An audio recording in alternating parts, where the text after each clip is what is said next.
بسم اللہ الرحمن الرحیم۔ جب فرعون نے حضرت موسیٰ کو قتل کرنا چاہا، فرعون نے حکم دیا کہ بنی اسرائیل میں جو بھی بچہ پیدا ہو اسے قتل کر دیا جائے۔ یہ سن کر حضرت موسیٰ علیہ السلام کی امی بہت پریشان ہوئی اور اپنے بچے حضرت موسیٰ علیہ السلام کو ایک لکڑی کے صندوق میں رکھ کر دریا میں بہا دیا۔ لیکن ماں تو ماں ہوتی ہے، وہ کیسے اپنے بچے کو تکلیف میں دیکھ سکتی ہے؟ اس لیے بے چین ہو کر اپنی لڑکی سے کہا کہ اے میری بیٹی، تم اپنے چھوٹے بھائی موسیٰ کے پیچھے پیچھے جاؤ اور دیکھو کہ اللہ کا کیا فیصلہ ہے اور میرا بچہ اس صندوق میں بہہ کر کدھر جائے گا۔ حضرت موسیٰ علیہ السلام کی بہن صندوق کے پیچھے پیچھے چلی، یہاں تک کہ صندوق بہتے ہوئے ندی کے ایک ایسی جگہ پر پہنچا جہاں ندی کے دو راستے بنے جاتے تھے۔ ایک راستہ فرعون کے محل کی طرف جاتا اور ایک شہر کی طرف نکل جاتا۔ حضرت موسیٰ علیہ السلام کی بہن نے دیکھا کہ اچانک صندوق فرعون کے محل کی طرف بہنے لگا ہے۔ یہ دیکھ وہ بہت گھبرا گئی اور جلدی جلدی صندوق کے پیچھے پیچھے چلنے لگی۔ وہ صندوق بہتا ہوا فرعون کے محل کے پاس پہنچا۔ اسی وقت فرعون اپنی بیوی حضرت آسیہ کے ساتھ ندی میں نہا رہا تھا کہ تبھی حضرت آسیہ کی نظر اس لکڑی کے صندوق پر پڑی تو وہ فرعون سے کہنے لگی کہ اے میرے شوہر، کیا آپ بھی وہ لکڑی کا صندوق دیکھ رہے ہو؟ فرعون نے کہا کہ ہاں، مجھے بھی نظر آ رہا ہے۔ اور پھر فرعون نے حکم دیا کہ وہ صندوق نکال کر لایا جائے۔ ایک نوکر نے جا کر وہ صندوق نکالا اور ندی کے کنارے لا کر رکھ دیا۔ حضرت آسیہ اور فرعون صندوق کے پاس کھڑے تھے۔ فرعون نے حکم دیا کہ اس صندوق کو کھولا جائے تو جیسے ہی ایک نوکر نے آگے بڑھ کر صندوق کھولا تو اندر ایک بہت ہی خوبصورت بچہ لیٹا مسکرا رہا تھا۔ حضرت آسیہ کی نظر جیسے ہی اس بچے پر پڑی تو اللہ نے حضرت آسیہ کے دل میں اس بچے کی بہت محبت ڈال دی اور پھر حضرت آسیہ نے تڑپ کر اس بچے کو اٹھا لیا اور اپنے سینے سے چپکا لیا۔ یہ دیکھ فرعون کہنے لگا کہ مجھے لگتا ہے کہ یہ بچہ بنی اسرائیل میں سے کسی کا ہے۔ قتل سے بچنے کے لیے کسی نے اس بچے کو صندوق میں رکھ کر ندی میں ڈال دیا تاکہ اسے قتل نہ کیا جا سکے۔ اس لیے فرعون تلوار لے کر خود ہی آگے بڑھا اور اس بچے کو قتل کرنا چاہا۔ لیکن حضرت آسیہ نے فرعون کو روکتے ہوئے کہا کہ اے فرعون، تم نے بنی اسرائیل کے بہت سے بچوں کو قتل کروایا ہے۔ جس بچے سے تمہیں خطرہ ہے وہ بچہ تو کب کا قتل ہو چکا ہے، اس لیے اب تم اس بچے کو قتل نہ کرو۔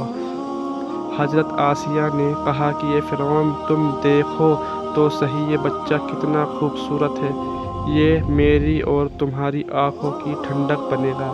فرعون نے کہا کہ یہ تمہاری آنکھوں کی ٹھنڈک ہوگا، میری آنکھوں کی ٹھنڈک نہیں ہے۔ حضرت آسیہ نے کہا کہ اے فرعون، ہمارے گھر آج تک کوئی بچہ نہیں ہوا، اس لیے ہم اسے اپنا لڑکا بنائیں گے اور خوب ناز و نخروں سے اسے پالیں گے۔ بیوی کی ضد کے سامنے فرعون کو ہار ماننی پڑی اور اس نے کہا کہ ٹھیک ہے آسیہ، میں اس بچے کو قتل نہیں کروں گا۔ حضرت آسیہ خوشی خوشی حضرت موسیٰ علیہ السلام کو لے کر محل میں آئی اور جلدی سے حکم دیا کہ میرے پیارے بچے کے لیے دودھ پلانے کا انتظام کیا جائے۔ جب محل کی دائیوں نے اس بچے کو دودھ پلانا چاہا تو بچے نے دودھ پینے سے انکار کر دیا۔ یہ دیکھ حضرت آسیہ بہت پریشان ہوئی۔ 3 دن اسی طرح گزر گئے اور اس بچے نے کسی بھی عورت کا دودھ نہیں پیا۔ بھوک کی وجہ سے اس بچے کو برا حال ہو رہا تھا اور وہ برابر روئے جا رہا تھا، لیکن اللہ کا فیصلہ تھا کہ یہ بچہ صرف اپنی اصلی ماں کا ہی دودھ پیے گا۔ حضرت آسیہ نے گاؤں شہر کی بہت سی دودھ پلانے والی عورتوں کو بلایا کہ شاید یہ بچہ ان عورتوں میں سے کسی کا بھی دودھ پی لے، لیکن وہ بچہ برابر انکار کر رہا تھا اور کسی بھی عورت کا دودھ نہیں پی رہا تھا۔ حضرت آسیہ اپنے اس پیارے بچے کو روتا اور بھوک سے تڑپ دیکھتے بہت پریشان اور بے چین ہو رہی تھی۔ اللہ نے بیوی آسیہ کے دل میں حضرت موسیٰ علیہ السلام کی ایسی محبت ڈال دی تھی کہ انہیں بھی 3 دن سے کچھ بھی نہ کھایا تھا۔ بیوی کی یہ حالت دیکھ فرعون بھی بہت پریشان تھا۔ حضرت موسیٰ علیہ السلام کی بہن جو اس صندوق کے پیچھے پیچھے آئی تھی وہ 3 دنوں سے محل میں ہی تھیں اور یہ سارا منظر دیکھ رہی تھی کہ میرے بھائی کسی بھی عورت کا دودھ نہیں پی رہا ہے، تو وہ سمجھ گئی کہ ضرور یہ کوئی اللہ کا فیصلہ ہے۔ اس لیے ان کے دل میں ایک تدبیر آئی اور پھر انہوں نے فرعون سے جا کر کہا کہ اے بادشاہ سلامت، میں شہر میں ایک عورت کو جانتی ہوں، وہ بہت پاکیزہ اور صاف ستھری عورت ہے۔ مجھے پورا یقین ہے کہ یہ بچہ اس عورت کا دودھ ضرور پیے گا۔ یہ سن کر حضرت آسیہ کہنے لگی کہ اے لڑکی، جاؤ اور جلدی سے اس عورت کو بلا کر لاؤ۔ میرے پیارے بچہ 3 دن سے بھوکا ہے۔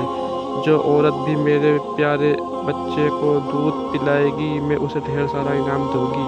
لیکن فرعون نے حضرت موسیٰ کی بہن کی یہ بات سن کر اسے گرفتار کروا لیا اور اپنے سامنے کھڑا کر کے پوچھنے لگا کہ اے لڑکی، تیری باتوں سے مجھے شک ہو رہا ہے کہ تو جس عورت کی بات کر رہی ہے وہ ضرور اس بچے کی ماں ہوگی، کیونکہ ہزاروں عورتوں نے آ کر اس بچے کو دودھ پلانا چاہا لیکن اس بچے نے کسی کا بھی دودھ نہیں پیا۔ حضرت موسیٰ علیہ السلام کی بہن کہنے لگی کہ اے بادشاہ، بات اصل میں یہ ہے کہ میں جس عورت کے بارے میں بتا رہی ہوں وہ بہت صاف ستھری اور پاکیزہ ہے۔ ہر بچہ اس عورت کا دودھ خوشی خوشی پی لیتا ہے اور میں دیکھ رہی ہوں کہ آپ 3 دنوں سے اس بچے کے لیے پریشان ہیں، اس لیے میں نے آپ کو بتانا مناسب سمجھا۔ فرعون نے کہا کہ ٹھیک ہے، جاؤ اور اس عورت کو بلا کر لاؤ۔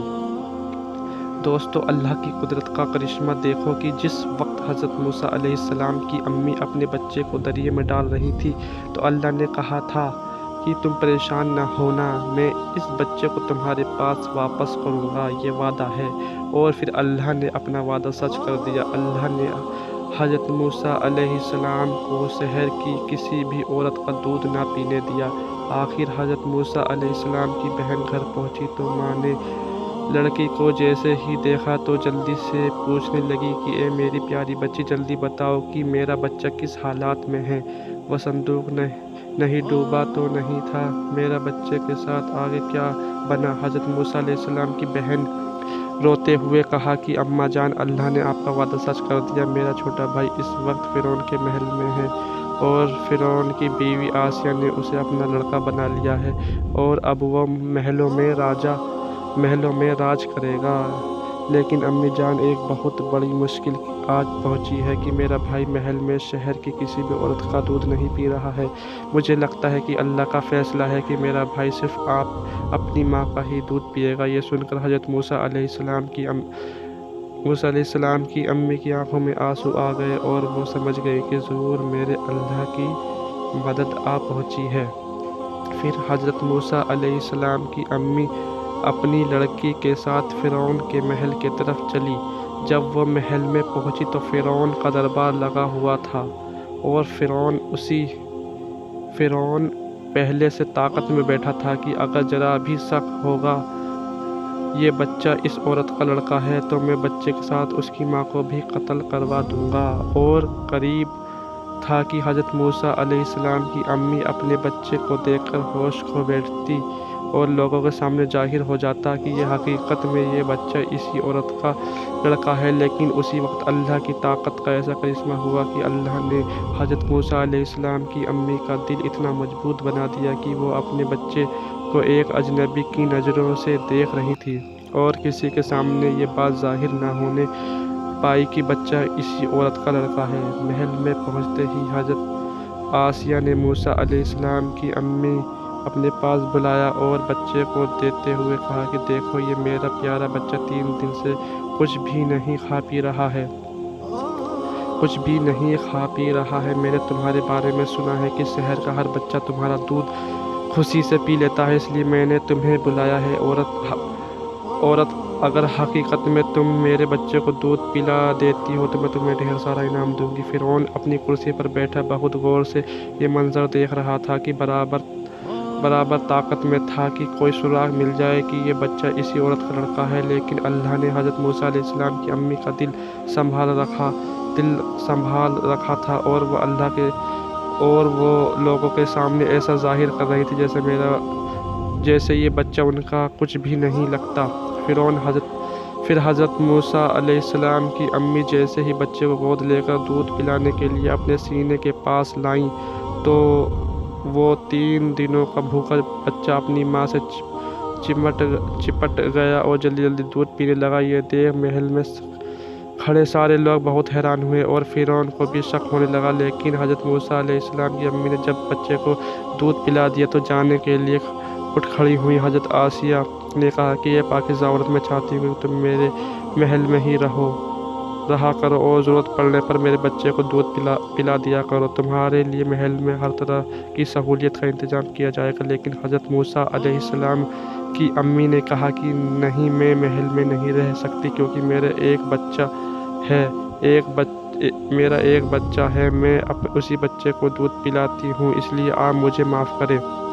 اتنا کہہ کر حضرت موسیٰ علیہ السلام کی امی جانے لگی تو حضرت آسیہ انہیں روکتے ہوئے کہا کہ یہ نیک عورت، میں چاہتی ہوں کہ تم میرے بچے کو اپنے گھر لے جاؤ اور اسے دودھ پلاتی رہو، تمہارے لیے محل کی طرف سے پیسے جاری کر دیے جائیں گے اور گھر کا راشن محل کی طرف سے آئے گا۔